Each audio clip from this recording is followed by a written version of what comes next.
Not one, but two severe storm systems are going to push through this week. Are you at risk for damaging winds, tornadoes, or hail? The first round of storms is expected to move through Wednesday night into Thursday in this yellow and green area, so if you're in it, you could face damaging winds, large hail, and maybe even an isolated tornado. Here's the tornado zone, here's the wind zone, and here is the hail zone.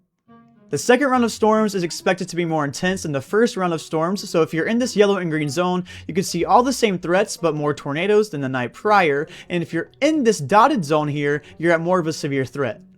The tornado threat increases on Friday in this yellow and orange zone, so if you live in Oklahoma, Tulsa, Kansas, prepare for tornadoes towards the end of the week.